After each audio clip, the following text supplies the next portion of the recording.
참 좋으신 하나님 감사드립니다. 우리를 구원하기 위해 하늘 보좌를 버리시고 이 땅에 육신의 옷을 입고 오셔서 우리의 모든 문제를 끝내시고 우리를 구원하여 주심을 감사드립니다. 그 복된 인생으로 불러주셨사오니 날마다 그 복을 누리는, 매일 누리는 그리스도의 날, 그리스도의 예배가 되게 하여 주옵소서. 우리 생각, 마음, 영혼 속에 주님이 우리에게 다 주신 그 그리스도의 축복과 응답들을 날마다 누리지 못하게 하는 흑암이 완전히 결박받고 떠나가게 하시고 1년 365일 매 순간마다 매일마다 주님이 우리에게 허락하신 그리스도의 날로 하나님께 영광 돌리게 하여 주옵소서. 감사드리며 주 예수 그리스도의 이름으로 기도합니다. 아멘. 우리 좌우에 계신 분 인사 한번 하겠습니다. 메리 크리스마스. 아멘. 예. 우리 한 번 더 인사드리겠습니다. 이번에는 메리가 아니라 매일 크리스마스 한번 인사하겠습니다. 매일 크리스마스. 예. 우리 마지막으로 한 번 더 인사하겠습니다. 이번에는 항상 크리스마스 한번 더 인사드리겠습니다. 예. 우리가 1년에 한 번 12월 25일 하나님께서 하늘 보좌를 버리시고 이 땅에 오심을 정말로 축하하고 하나님께 영광 돌리는 그날을 하루로 정하지만 성경은 하루가 아니라 매일 크리스마스가 되도록, 그리고 날마다 크리스마스가 되도록, 그래서 항상 크리스마스가 되도록 하나님은 그 축복을 우리에게 허락해 주셨습니다. 잘 아시는 것처럼 크리스마스라는 뜻은 영어로는 크리스마스지만 프랑스어로는 노엘 이렇게 표현하기도 하고요. 독일어로는 바이나흐텐이라고 표현하기도 합니다. 그래서 크리스마스란 말은 그리스도와 마스가 합쳐진 말입니다. 그래서 그리스도는 잘 아시는 것처럼 기름 부음 받은 자, 구약의 이제 언어로 표현하면 메시아, 바로 그리스도죠.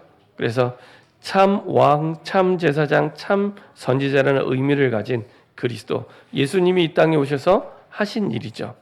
그리고 플러스 마스, 예배라는 단어가 합쳐진 말입니다. 그래서 크리스마스란 말은 우리를 구원하시려고 예수 그리스도께서 이 땅에 태어나신 날을 축하하고 예배한다는 뜻입니다.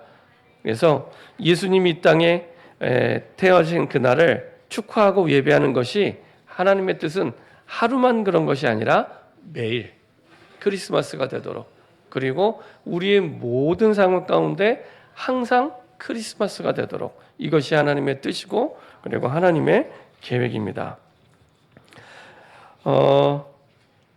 성경 속에 보면은 예수님의 그 공생애를 보면은 많은 이제 여러 가지 사람들이 나옵니다. 그 가운데서도 그리스도를 만난 사람들마다 사실은 그 사람들의 인생의 문제가 해결이 되고 새로운 삶을 시작하게 됐습니다. 예를 들면 잘 아시는 것처럼 소경 바디메오는 예수님을 만나고 눈이 열렸습니다. 그리고 예수님의 옷자락을 붙잡았던 혈루증 걸린 여인은 치유함을 얻었고요. 예수님을 만난 무능한 베드로, 그 무능한 베드로는 인생이 완전히 바뀌어서 초대교회 주인공이 됐습니다. 많이 배웠지만 영적 문제가 해결되지 않았던 바울은 그리스도를 만남으로 인생의 전환점이 됩니다. 이렇게 그리스도를 만난 자마다 인생이 바뀌고 변화되고 그리고 완전히 새로운 시작을 하게 되죠. 이런 예수님을 만난 그날의 축복과 응답이 우리에게 새롭게 시작되는 날이 크리스마스입니다. 그래서 이것이 우리가 처음 하나님을 만났을 때뿐만 아니라 매일이, 또 우리의 모든 상황 속에 이 축복과 응답을 하나님은 준비하시고 이 축복을 주시려고 이 땅에 오셨습니다. 그래서 이런 크리스마스의 시간표가 1년 365일 매일 그리고 항상 누려지는 저와 여러분 되기를 소원합니다. 그런데 하나님을 만나고 복음을 아는 것 같은데 이게 잘 안 돼요. 왜 잘 안 될까요? 여러 가지 많은 이유가 있겠지만은 우리가 걱정 안 해도 되는 걱정을 계속하고요. 염려 안 해도 되는 염려를 계속하는 그거에 잡혀 있다 보니 우리에게 주신 그 축복과 응답은 다 잃어버리게 됩니다. 어제도 우리가 강단 말씀을 통해 사도 요한에 대해서 우리가 쭉 말씀을 봤는데, 분명히 사도 요한은 초대교회 때 많은 핍박과 많은 어려움을 겪었던 사람입니다. 근데 성경에 기록되어 있는 것은 많은 핍박과 많은 어려움 속에서 하나님이 그 현장과 그 상황에 주시고자 했던 하나님의 뜻에 초점이 맞춰져 있습니다. 그래서 그 하나님의 뜻대로, 하나님 주신 말씀대로 이루어졌음을 확인하게 되고, 그리고 체험하게 되고, 그것을 본 자로, 가진 자로, 누린 자로, 정복한 자로 기록을 하고 있습니다. 사도행전 1장 6절 7절 한번 보도록 하겠습니다. 사도행전 1장 6절 7절입니다. 이제 예수님의 부활을 보고 마지막 강단의 말씀과 가장 중요한 언약의 말씀을 전달하는 자리에 예수님을 따라갔던 그 제자들이 중요한 질문 한 가지를 합니다. 거기에 대한 예수님의 대답입니다. 우리가 사도행전 1장 1절부터 8절까지 예수님의 마지막 강단 속에서 중요한 언약을 선포하는 자리인데요. 이때 그 예수님의 제자들이 간절히 원했던 질문을 한 가지 합니다. 우리 6절 7절을 같이 한 목소리로 합독하도록 하겠습니다. 그들이 모였을 때 예수께 여쭈어 이르되 주께서 이스라엘 나라를 회복하심이 이때니까 하니, 이르시되 때와 시기는 아버지께서 자기의 권한에 주셨으니 너희가 알 바 아니요. 예수님의 마지막 강단까지도 이 예수님을 따라다니던 제자들이 간절하게 원했던 한 가지를 얘기합니다. 그들이 모였을 때 예수께 여쭈어 이르되 주께서, 예수님께서 이스라엘 나라를 회복하심이 이때니까. 드디어 예수님이 마지막 떠나는 그 장면을 두고 아주 마음속에 간절히 담았던, 꼭 해결하고 싶었던 문제를 딱 꺼냅니다. 그게 뭐냐? 우리가 지금 로마의 속국에 지금 비참하게 어렵게 노예로 살아가고 있는데, 이런 이스라엘이 로마의 속국된 이 상황 속에서 이스라엘의 해방과 이스라엘의 회복이 지금 이때입니까? 이렇게 질문한 겁니다. 제자들과 예수님을 따라다니던, 특별히 마가다락방에 갔던 그 사람들에게는 현실적으로 굉장히 간절한 질문입니다. 우리말로 하면은 우리가 일제 36년 동안 지배를 당했잖아요. 전에도 말씀드렸지만 일제에 36년 지배를 당했는데도 지금도 여러 가지로 그 영향이 계속 미쳐지고 있습니다. 그때 당시에, 일제 치하의 당시에 사람들이 가장 원하던 게 뭘까요? 우리나라의 독립입니다. 그렇죠? 우리나라의 독립입니다. 모든 우리나라 국민들은 누구나 할 것 없이 우리나라가 독립하기를 원했을 겁니다. 그렇죠? 지금 예수님을 따르는 무리들, 그리고 제자들이 예수님께 했던 질문은 이 질문입니다. 우리가 독립이 언제 됩니까? 구약 성경에 예언된 메시아가 오시면 우리가 독립될 거라고 우리는 알고 있는데, 당신이 그분 같은데 우리의 독립이 언제 이루어집니까? 근데 예수님의 대답은 의외의 대답을 합니다. 뭐라고 말씀하십니까? 7절에 때와 시기는 아버지께서, 하나님께서 자기의 권한에 두셨으니 너희가 알 바 아니요. 이렇게 대답을 합니다. 이게 너무 우리가 원하던 대답이 아닌, 예수님을 따르던 제자들의 원하는 대답이 아닌 다른 대답을 하세요. 그냥 속 시원하게 메시아로 오셨으니까, 그리스도로 오셨으니까 이때야. 뭐 지금 당장이 아니더라도 나중에 한 달 뒤에 될 거야, 아니면 1년 뒤에 될 거야 하면은 그 기대와 소망을 가지고 조금 핍박받는 부분들을 좀 참고 기다릴 수 있잖아요. 근데 그런 말씀 안 해요. 기간을 안 정해두고 너희가 알 바 아니래. 간절히 질문했는데, 아주 현실적으로 피부에 와닿는 어려운 문제인데 그 부분을 두고 간절히 얘기했는데 예수님은 너무 간단하고 쉽게 너희가 알 바 아니요. 이렇게 대답합니다. 우리가 지금 살아갈 때 많은 현실적인 문제들이 있습니다. 그렇죠? 어쩌면은 일제 치하에 살 때보다도 더 어려운 문제가 있을 수도 있습니다. 이런 문제들 속에 우리는 기도하고 말하게 되죠. 야, 이 문제만 해결되면 내가 하나님께 정말 최고의 영광 돌리고, 이 어려움만 뛰어넘으면은 내가 이렇게 할 수 있을 텐데. 그렇죠? 이렇게 기도합니다. 근데 거기에 대한 예수님의 대답은 하나님께서 권한을 갖고 있으니까 너희가 알 바 아니요. 그거는 해결을 안 하시겠다는 말씀이 아닙니다. 관심이 없다는 말씀도 아닙니다. 이미 십자가에서 모든 문제를 다 끝내셨기 때문에 그거 너희에게 문제 아니야.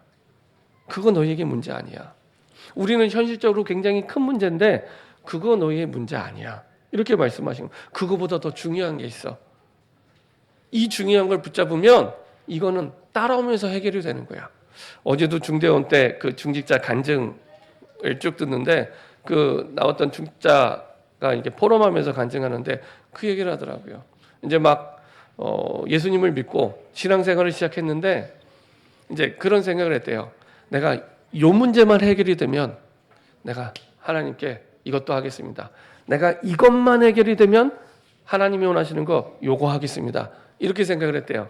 근데 그게 아니더랍니다. 그게 아니더랍니다. 순서가 바뀌어야 된다는 겁니다. 그래서 마태복음 6장 33절에 있는 말씀대로 먼저 사단은 교묘하게 순서를 바꿔서 우리에게 하나님이 허락하신 축복과 응답을 놓치게 만들거든요.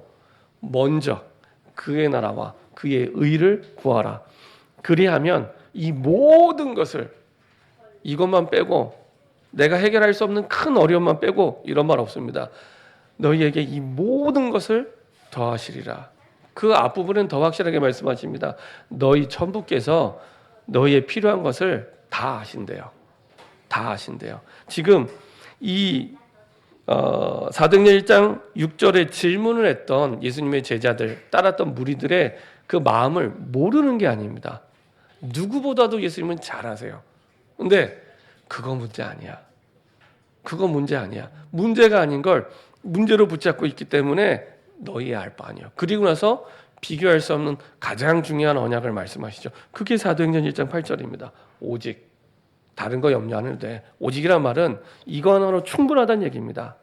오직 성령이 너희에게 임하시면 너희가 권능을 받고 권세와 능력을 받고 예루살렘과 온 유대와 사마리아 땅 끝까지 이르러 내 증인이 되리라 하시니 비행기도 없는 그 시대에 땅 끝까지 증인된다는 상상할 수 없는 하나님의 말씀을 약속해 주시죠. 진짜 중요한 게 무엇인지를 약속해 주시고 말씀해 주십니다. 이걸 붙잡으면 따라오는 거죠. 하나님의 가장 좋은 시간표에 가장 좋은 응답으로 따라오게 됩니다. 그 말씀을 하는 겁니다. 예수님께서 우리 인생 모든 문제를 끝내시고 십자가에서 끝내시고 새로운 삶을 시작하게 하셨는데 새 생명을 주셨는데 이 매일 항상 그리스도의 날이 되어야 되는데 그렇게 되지 못하는 이유가 가장 결정적인 이유가 이 예수님의 제자들처럼 우리에게는 피부에 와닿는 너무 절실하고 꼭 해결돼야 될 문제인데 하나님의 입장에서 보면은 너희의 알 바 아니요. 괜찮아. 그거 문제 아니야. 그거보다 더 중요한 게 있어. 그 내용을 말씀하시는 겁니다. 그 우리의 매여 있는 문제에 잡혀 있다 보니 매일이 그리스도의 날이 되도록 이 땅에 오셨는데 우리의 모든 상황과 문제 속에 항상 그리스도가 되도록 이 땅에 오셨는데 이게 안 믿어지는 거예요. 이게 안 믿어지는 겁니다. 그래서 하나님께서는 우리 인생의 모든 문제를 다 아시고 우리가 걱정해도 되지 않을 만큼 완벽하게 그리스도를 보내셔 십자가에서 끝내시고 우리를 거기서 건지신 겁니다. 그래서 진짜 걱정은 예수님이 주신 말씀대로 왜 이스라엘 백성이 하나님의 백성인데 노예가 돼야 되는지, 하나님의 백성인데 포로가 돼야 되는지, 하나님의 백성인데 속국이 돼야 되는지 거기에 대한 이유를 아는 것이 사실은 가장 하나님의 관심사였습니다. 그렇죠? 우리 입장에서는 지금 일제 치하에 가장 소원이 독립인 것처럼 현실적인 문제가 가장 큰 문제. 이것만 해결되면 내가 하나님의 일 할 것 같고, 이것만 해결되면 내가 예배 드릴 수 있을 것 같고, 이것만 해결되면 내가 좀 더 하나님께 영광 돌릴 수 있는데 라고 생각하지만 사실은 하나님은 그거 문제 아니야. 그거 끝냈어. 십자가에서 끝냈어. 그거 말고 정말로 한 번 사는 인생에 가장 중요한 응답과 축복이 있어 라고 말씀하시면서 사도행전 1장 8절을 약속해 주신 겁니다. 심지어는 노예되고 포로되고 속국된 정도가 아니라 이스라엘 백성의 후대들이 전 세계에 흩어져서 사실은 2000년 가까이 사실은 어마어마한 고통을 당하죠. 너무 많은 그 후손들이 죽고 고통당하는 일들을 당하게 됩니다. 하나님의 백성인데 이게 지금 앞뒤가 안 맞는 얘기잖아요. 왜 이런 고통을 당해야 되는지 그 이유는 간단합니다. 오늘 제목처럼 이 땅의 모든 문제를 끝낸 구원자로 그리스도로 이 땅에 오셨는데 이 그리스도가 안 믿어지는 거예요. 그래서 매일 그리스도, 항상 그리스도 되면 되는데 매일 그리스도가 아니라 항상 그리스도가 아니라 1년에 한 번 그리스도가 되기도 쉽지 않은, 그래서 그리스도의 답을 잃어버렸기 때문에 우리 인생의 모든 문제를 끝내신 그리스도의 답을 잃어버렸기 때문에 사실은 하나님의 백성이 포로가 되고 노예가 되고 속국이 되고 그렇죠. 이렇게 고생을 하는, 어려움을 당하는 이런 현실 속에 살아가게 됩니다. 그래서 하나님을 떠나 있는 모든 사람들에게 사단은요 끊임없이 공격하죠. 어떻게 공격합니까? 그들의 영적 상태를 공격하고 마음을 공격하고 질병으로 공격하고 후대를 공격하고 이렇게 지옥 같은 삶을 살다가 영원한 지옥으로 가고 그렇죠. 그래서 일평생을 나 중심으로 살아가도록 내가 보기에 좋은 것으로 내가 하고자 하는 대로 내 형편에 맞게 내 주장대로 이렇게 살아가게 만들고요. 그리고 물질 중심으로 살아가게 만들고 하나님을 떠난 가짜 성공 중심으로 살아가게 만들고 안 되니까 우상 숭배하고 안 되니까 사단의 종노릇하며 우상 문화 속에 살아가게 됩니다. 얼마나 많은 사람들이 우상 숭배하고 점을 보고 그 속에 살아가는지 몰라요. 그래서 잘 되면 좋겠는데 점점 어려워지죠. 이미 유럽의 교회는 거의 대부분 문 닫았습니다. 어제도요 뉴스를 듣는데 이제 그 많은 이슬람을 믿는 사람들이 들어오다 보니까 요맘때 또 테러를 해요. 경찰들이 다 비상이랍니다. 그렇죠? 사람들이 노동자로 들어와서 아이를 안 낳으니까 노동자로 들어와서 이제 구석구석에 들어와서 일을 하고 사실은 많은 아이를 낳고 이제는 이제 세대가 바뀌면서 중요한 자리에 다 이제 이슬람과 힌두교를 믿는 사람들이 이제 들어가기 시작했습니다. 뭐 런던의 시장이라든지 그 영국의 총리라든지 영국의 총리는 힌두교 신자고요. 그리고 런던 시장은 이슬람 신자입니다. 이렇게 구석구석 들어가기 시작합니다. 그러면서 이제 그동안 가지고 있던 기독교 문화와 가치관들이 다 무너지는 거예요. 이게 이제 미국으로 우리나라도 우리가 지금 국가적인 가장 큰 문제가 출산율이잖아요. 출산율. 이거는 앞으로 시간이 흐를수록 굉장히 국가적인 큰 문제가 될 겁니다. 근데 가장 큰 문제는 그 빈자리를 누군가 또 메워야 되잖아요. 유럽처럼. 근데 들어올 때 혼자 들어오지 않습니다. 종교를 가지고 들어옵니다. 그러면 이제 그 종교 속에서 점점 이게 물들어가는 거죠. 바뀌어지기 시작합니다. 이슬람교가 들어가는 나라마다 사실은 테러가 일어나지 않는 곳이 없어요. 이미 교리화되어 있기 때문에 그게 제가 어떤 다른 종교를 비하하기 위한 말이 아닙니다. 역사적으로 실제적으로 교리화되어 있기 때문에 그거를 거룩한 싸움이라고 이미 교리화되어 있기 때문에 안 일어날 수가 없어요. 그러니까 불교가 있는 것과는 차원이 또 다릅니다. 그렇죠?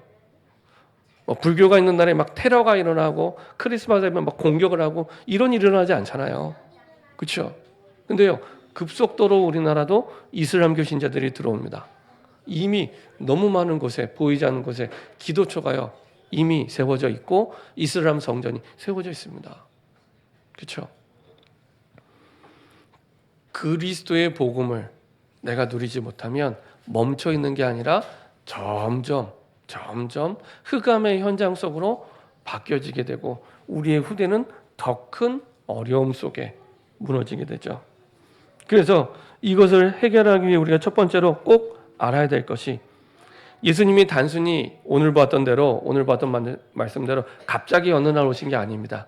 이미 예수님은 하나님이시기 때문에 영세전에 계셔서 이것을 계획하시고 준비하고 계셨습니다. 그래서 영세전의 크리스마스, 영세전의 그 크리스마스를 알 때 우리의 과거의 모든 문제가 해결이 되게 되죠. 그래서 바울은 고백합니다. 로마서 16장 25절 26절 나의 복음과 영세전에 감추어졌다가 이렇게 표현합니다. 그래서 인간이 타락하기 이전에 먼저 타락한 존재가 있었는데 그게 사단, 마귀, 귀신, 흑암이죠. 그래서 창세기 1장 2절에 보면 인간이 창조되기 전에 흑암과 공허와 혼돈 속에 사단이 타락해서 이미 움직이고 있었고요. 드디어 하나님 말씀 창세기 3장에 아담 이전에 하와 이전에 존재했던 사단이 아담과 하와를 공격하고 하나님의 말씀을 들었는데 불신앙하게 만들고 하나님을 영원히 떠나게 만들었죠. 그래서 사단에게 속아 죄를 짓게 되고 영원히 하나님을 떠나게 됩니다. 에베소서 1장 3절부터 5절에 보면은 창세전에 영세전에 너를 선택하여 이렇게 말씀하고 있고요. 이 언약과 축복을 이스라엘 백성들이 잃어버렸기 때문에 40년 정도가 아니라 430년 동안 애굽의 노예로 가게 되죠. 그래서 다시 빠져나올 수 있는 길을 말씀하시면서 출애굽기 3장 18절을 말씀하신 겁니다. 사흘길쯤 광야로 가서 피제사를 드려라. 그렇죠? 잃어버렸던 그리스도의 언약이 회복이 될 때 오랫동안 그 누구도 해결할 수 없었던 어떤 왕이나 영웅도 해결할 수 없었던 430년 된 문제를 끝낼 수 있다고. 그리고 결국에는 유월절 피를 문설주에 발랐을 때 빠져나오게 되고 그 문제가 끝나게 되죠. 어제도 말씀드렸던 대로 우리가 구원받았는데 우리도 모르게 그리스도 복음이 믿어지지 않으면 우리 스스로 굴레를 만들고 그 속으로 들어가게 돼요. 굴레를 만들고. 여기서 빠져나오는 길은 다시 저와 여러분들이 복음의 언약 속으로 그리스도의 언약 속으로 들어갈 때 특별히 영세전에 약속하신 그 그리스도의 언약으로 회복이 될 때 들어갈 때 사실은 빠져나올 수 있게 되죠. 그래서 창세기 1장 26절 27절 우리의 형상 따라 하나님의 형상대로 인간을 창조하셨다고 말씀하고 있죠. 성삼위 하나님께서 그 형상대로 지음받은 영적 존재이기 때문에 우리에게는 반드시 하나님 만나는 유일한 길 대신 그리스도가 필요한 거죠. 그리고 두 번째로 우리를 구원하기 위해 오늘 보았던 본문대로 이 땅에 예수님이 오신 겁니다. 예수님이 이 땅에 오신 게 없으면 어제 말씀드린 대로 우리는 복 있는 사람이라고 우리가 말씀을 드렸는데요. 인사도 하고 우리는 복 있는 사람이 될 수가 없는 겁니다. 그렇죠? 여전히 우리의 문제는 그대로 있어서 우리를 괴롭히고 그 문제에 잡혀서 고통당하고 무너져야 되고 저주와 재앙 속에 해결되지 않은 갈등 속에 계속 어려움을 당해야 되는 예수님이 이 땅에 오시지 않았다면 우리는 영원히 복 있는 사람이 될 수 없는 그 상황 속으로 들어가게 됩니다. 그런데 하나님께서 약속하여 주신 대로 이 땅에 오셔서 사실은 우리의 주와 그리스도가 되셔서 우리가 해결할 수 없는 내 인생의 문제와 그리고 세상의 문제를 해결하기 시작하신 거죠. 요한복음 1장 11절에 보면은 예수님이 말씀으로 이 땅에 오셨고 빛으로 오셨는데 세상이 알지 못한다는 이게 얼마나 아이러니입니까? 빛으로 오셨는데 사람들은 알지 못한대요. 이해되세요? 빛으로 오셨는데 사람들이 알지 못한대요. 이게 눈이 가리워진 겁니다. 눈이 가리워진 겁니다. 그래서 빛으로 오셨는데 안 보이는 거예요. 빛으로 오셨는데. 그렇죠? 하나님의 말씀이 마음에 담길 때만 이게 깨달아지고 보여지는데 이게 안 보여지는 겁니다. 그래서 요한복음 1장 14절 사도 요한이 말씀은 하나님이신데 그 말씀이 육신이 되어 이 땅에 오셨다고. 빛 되신 그리스도를 우리가 어떻게 알 수 있냐? 하나님의 말씀을 통해서. 그렇죠? 그때 비로소 깨닫게 됩니다. 그리고 그분께서 빌립보서 2장 6절에 8절까지 말씀 보니까 예수님은 근본 하나님의 본체시나 자기를 낮춰 사람의 몸을 입고 이 땅에 오셨다고. 그래서 사람을 구원하기 위해 사람의 몸을 입고 이 땅에 오신 거예요. 그렇죠? 만약에 강아지를 구원하러 이 땅에 오셨다 그러면 강아지의 모습으로 오셔야겠죠. 근데 강아지를 구원하러 오신 게 아니라 사람을 구원하기 위해 사람의 모습으로. 저는 처음에 이게 잘 이해가 안 되는데 선교 현장에서 이해가 되더라고요. 처음 선교를 갔을 때가 필리핀이었습니다. 98년도 2월 달인데요. 그때 이제 해외 선교를 가는데 필리핀의 저기 구석진 이제 마을로 가게 됐습니다. 이제 여기서 비행기를 타고 마닐라 갔다가 이 바탕카스라는 우리나라 인천 같은 항구 도시가 있습니다. 거기에다 2시간 이동했다가 거기서 다시 배를 3시간 타고 이제 그 마닐라가 있는 루손섬 밑에 민도르 섬이라고 있습니다. 민도르 섬. 필리핀이 크게 3개 섬으로 이루어졌는데 루손섬, 민도르 섬 이렇게 이루어졌는데 그 밑에 있는 이제 민도르 섬에 들어가요. 거기에서도 또 찌푼이라고 아주 매연이 많이 나는 엉성하게 조립을 한 차들이 있습니다. 그걸 이제 타고 5시간을 들어가야 돼요. 그러니까 들어가는 데만 그 마을로 들어가는 데만 거의 이틀이 걸렸습니다.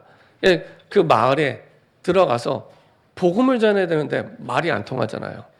그 사람들은 전혀 복음을 모르는 사람들이니까 그러면 결국에는 복음을 전하는 우리가 이 사람들 말을 배워서 전해야 됩니다. 그죠? 그래서 1년 동안 이 사람들 말을 배웠어요. 필리핀 말이 따갈로거잖아요. 따갈로거. 근데 그 이제 따갈로거도 우리나라도 이제 지역마다 방언이 있는 것처럼 여기도 이제 방언이 있는 거예요. 이 작은 족속이 이제 쓰는 방언이 있습니다. 따갈로거 방언. 그거를 이제 배워서 간 거예요. 겨우 구원의 길 할 정도만 배워서 간 겁니다.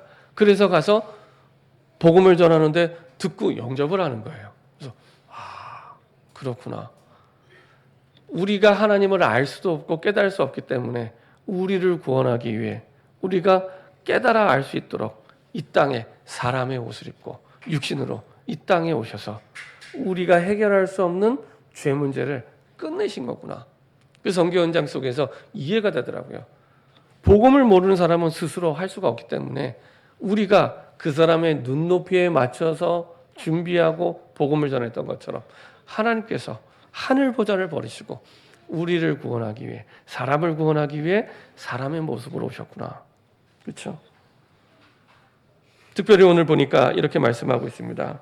8절에 그 지역의 목자들이 밤에 밖에서 자기 양떼를 지키더니 주의 사자가 곁에 서고 주의 영광이 그들을 두루 비춤에 크게 무서워하는지라. 천사가 이르되 무서워하지 말라. 보라 내가 온 백성에게 미칠 큰 기쁨의 좋은 소식을 너희에게 전하라. 단순히 그리스도가 복음이 아니라 내 인생 문제를 해결하는 정도가 아니라 전 세계 80억의 문제를 단번에 끝낼 수 있는 구원자 그리스도로 이 땅에 오신 겁니다. 그래서 온 백성에게 미칠 큰 기쁨의 좋은 소식, 이보다 더 기쁜 소식은 없죠. 오늘 다윗의 동네에 너를 위하여 구주가 나셨으니 곧 그리스도 주시니라.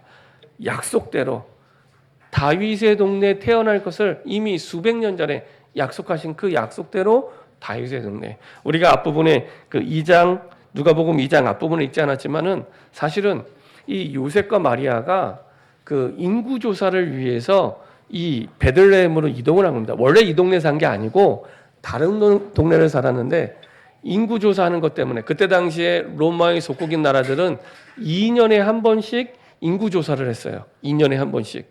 그래서 그 인구 조사를 받기 위해 베들레헴으로 가게 된 겁니다. 현실적으로 보면은 인구 조사하는 것처럼 보이지만 하나님이 미리 예언하신 말씀의 뜻과 그것을 성취하는 여정이 됐고 드디어 그 다윗의 동네 베들레헴에 가게 되죠. 우리 미가서 5장 2절 한번 보도록 하겠습니다. 미가서 5장 2절입니다. 이미 미가 선지자를 통해서 예언된 말씀이죠. 미가서 5장 2절입니다.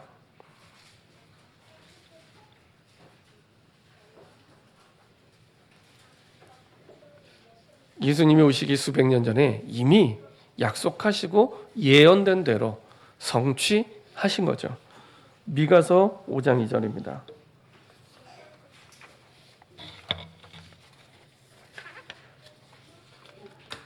다 같이 한 목소리 합독하겠습니다. 베들레헴 에브라다야 너는 유다 족속 중에 작을지라도 이스라엘을 다스릴 자가 내게서 내게로 나올 것이라. 그의 근본은 상고에 영원에 있느니라. 그렇죠? 갑자기 어느 날 태어난 게 아니고요. 이미 영원 전부터 준비된 하나님의 뜻과 계획에 따라 하나님의 가장 좋은 때에 좋은 날에 직접 사실은 육신의 옷을 입고 이 땅에 오신 거죠. 그것도 베들레헴, 그 약속된 장소에 예언된 대로 그리스도께서 이 땅에 오신 것이죠. 자, 그리고 이 오신 그리스도가 나의 그리스도가 되는 게 중요합니다. 그렇죠? 그리스도께서 오셨는데 이게 남의 그리스도가 된다면 나하고는 아무 상관없는 거예요. 이 그리스도가 내게 임하셔서 나의 그리스도가 될 때 내게 임한 크리스마스가 되는 겁니다. 내게 임한 크리스마스, 내게 임한 그리스도의 날, 그리고 내게 임한 그리스도를 통한 그 축복의 예배로 날마다 누리는 삶이 되게 됩니다. 그렇죠? 이때 우리 인생이 해결할 수 없는 세 가지 근본 문제가 끝나는 겁니다. 마태복음 16장 16절에 그 예수님을 나의 주 그리스도로 살아계신 하나님의 아들로 고백할 때 내가 해결할 수 없는 사단의 권세가 완전히 결박되게 되고요. 그렇죠? 내가 이길 수 지금도 존재합니다. 우리를 끊임없이 속이죠. 끊임없이 한 가지만 속입니다. 하나님의 말씀만 못 듣도록, 그 은혜만 못 받도록, 그것만 속입니다. 그것만 속이면 모든 것이 문제가 되기 때문에, 그것만 속이면 모든 것이 그리스도의 날이 될 수 없기 때문에, 그리스도의 날을 누릴 수 없기 때문에, 그렇죠? 그것만 속입니다. 하나님의 말씀에 눈이 감기도록, 하나님의 말씀에 귀가 닫히도록 그것만 사단이 역사하죠. 그래서 고린도서 4장 4절 5절 사실은 이 세상 신이 믿지 아니하는 자의 마음을 혼미케 하여, 혼란스럽게 하여 그리스도 복음의 영광의 광채가 비치지 못하도록. 그렇죠? 그리스도 복음의 영광의 광채가 매일이 그리스도 날로 우리를 이미 축복해 주셨는데 우리가 구원받는 그날부터 이미 매일 그리스도의 축복을 누리도록, 우리의 모든 상황 속에 항상 그리스도의 축복을 누리도록 이미 받았는데 사실은 그 축복을 못 누리게, 왜요? 못 믿도록 하면 누려질 수가 없는 겁니다.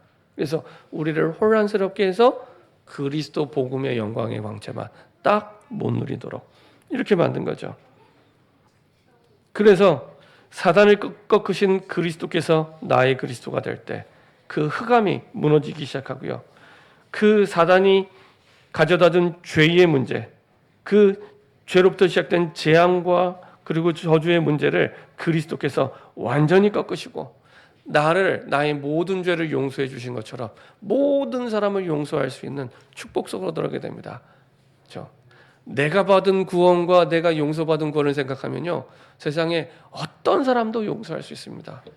중요한 건 내가 그 축복을 누리면 절대 용서가 안 되는, 내 눈에 흙이 들어가기 전까지는 용서가 안 되는 이런 사람들이 자꾸만 생기는 거예요. 이거는 그 사람 이전에 내가 나에게 약속하신 그리스도의 날에 내가 안 누려지고 그리스도가 안 믿어지니까 그렇게 될 수밖에 없는 겁니다. 그렇죠? 그리고 하나님을 떠났던 우리에게, 길을 잃고 방황하는 우리에게 분명한 길이 보이기 시작합니다. 내 인생에 어떻게 길을 가야 될지, 내가 무엇을 위해 살아야 될지 그 길이 보이는 겁니다. 내가 문제를 만날 때도 여전히 주님이 우리에게 약속하신 그 가장 좋은 길이 보이기 시작하는 겁니다. 내가 처음 구원받을 때만 유일한 구원의 길만 되는 게 아니라 내 모든 문제 상황 가운데서도 길이 보이기 시작합니다. 그리스도 안에서. 그렇죠? 내가 매일 크리스마스가 될 때, 항상 크리스마스가 될 때 그 안에 하나님이 우리에게 약속하신 완벽한 그 길이 그때부터 보여지기 시작합니다. 근데요, 사람들은 주일날 말씀드렸지만 길을 하나님의 복음의 말씀 말고, 그리스도 말고 그 외에 나머지 모든 곳에서 찾아요. 딱 복음 안에서만 찾지 않아요. 신기하고 놀라워요. 말씀 안에서만 안 찾아요. 기적 같은 일입니다. 우리에게 길을 이렇게 주셨고 약속해 주셨는데 여기에서만 안 찾고 나머지 모든 부분, 사람에서 찾고 책에서 찾고, 그렇죠?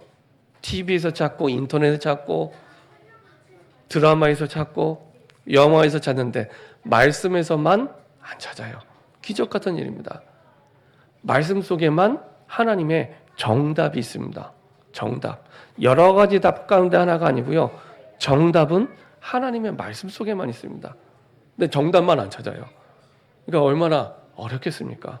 매일을 그리스도의 날로 축복해 주셨는데, 우리의 모든 상황 속에 그리스도의 날로 축복해 주셨는데, 그렇죠? 다른 건 좀 부족해도 괜찮습니다. 진짜 정답이 있는 그리스도 복음 안에서 답을 찾으시면 됩니다. 그럼 그때 예수님만이 우리의 유일한 길이 맞구나. 이게 교회를 오래 다닐수록 안 믿어져요. 신기하고 놀라운 일입니다. 그렇죠? 처음 구원받을 때뿐만 아니라 우리의 모든 상황 속에서도 길은 그리스도밖에 없습니다. 그래서 성경에 끊임없이 한 방향으로 한 가지만을 말씀하시죠. 이게 나의 그리스도가 될 때 그 축복을 누리게 됩니다. 고린도전서 3장 10절을 보니까 너희가 하나님의 성전인 것과 하나님의 성령이 너희 안에 거하는 줄 알지 못하느냐. 나의 그리스도가 됐을 때 이제는 실패할 문제를 만나도 실패할 수 없는 존재가 되고요. 망할 문제를 만나도 망할 수 없는 존재가 됩니다. 이런 축복 속에 하나님이 우리를 영원히 약속해 주셨죠. 이것이 나의 것이 될 때에 우리의 후대에게도 이 그리스도의 언약이 나타나는 크리스마스가 되게 됩니다. 그래서 나의 문제뿐만 아니라 우리의 후대의 문제도 그대로 해결되게 되죠. 그 축복 속에 하나님이 우리를 부르셨고 우리에게 약속해 주셨습니다. 결론입니다. 우리에게 왜 항상 크리스마스인가? 라는 질문을 가질 때 사실은 하나님이 우리에게 약속하신 가장 복된 길이 이 길이기 때문에, 이것을 통해 우리의 구원의 문을 여셨고 이 길을 통해 우리 인생의 문을 여셨고, 그리고 이 길을 통해 앞으로 한 번도 가보지 않은 모든 문제에 대한 길도 이 그리스도를 통해 여셨기 때문에, 그렇죠? 그래서 조금만 내게 주신 그리스도의 언약을 붙잡고 기도하기 시작하면 이것이요 나의 것으로 누려지기 시작합니다. 그래서 한 해를 마무리하고 새로운 한 해를 시작하는 이 시즌 동안에 조금 마음에 담고 기도를 시작하시면 됩니다. 그때부터 내 힘으로 해결할 수 없는 그 여러 가지 많은 상황 속에서 아까도 보았던 사도행전 1장 6절 7절에 우리에게는 간절한 부분인데 하나님께는 아무것도 문제되지 않는 그 응답과 축복이 우리의 삶 가운데 새롭게 시작될 줄 믿습니다. 그때부터 내 능력이 아닌 하늘 보좌의 능력으로 시간과 공간을 초월하는 그 하나님의 능력을 가지고 내가 살아가게 되고요. 그때부터 나의 삶이 하나님과 함께하는 참된 삶으로 그리스도의 날들로 채워지기 시작하고 누리게 됩니다. 그 속에서 내 인생이 참된 삶이 시작이 되고요. 참된 교회의 축복이 시작이 되고요. 참된 경제의 축복도 그 속에서 시작이 되고요. 참된 신앙생활이, 믿음의 생활이 그 속에서 시작이 됩니다. 그래서 1년에 한 번 그리스도의 날이 아니라 우리의 삶이 매일이 그리스도의 날이 되고, 그리고 우리의 모든 상황 속에 항상 그리스도의 날로 주님께 예배와 경배와 찬양을 드리는 우리의 삶과 인생이 되기를 소원합니다. 기도하겠습니다. 주님 감사드립니다. 우리가 해결할 수 없는 운명과 모든 문제 속에서 빠져나갈 수 있는 유일한 길을 여시고 영세전에 그것을 계획하셨고, 그리고 이 땅에 오셔서 우리의 주와 그리스도가 되게 하심을 감사드립니다. 아버지 하나님, 이것이 나에게만 기쁜 소식이 아니라 온 백성에게 미칠 큰 기쁨의 좋은 소식이오니 이 일의 증인으로 서서 모든 민족 만민 땅끝까지 증인으로서는 우리의 삶과 인생이 되게 하여 주옵소서. 그래서 매일 크리스마스, 항상 크리스마스가 되는 그리스도의 증인 될 수 있도록 축복하여 주옵소서. 감사드리며 주 예수 그리스도의 이름으로 기도합니다. 아멘. 찬송가 122장 찬양 드리겠습니다.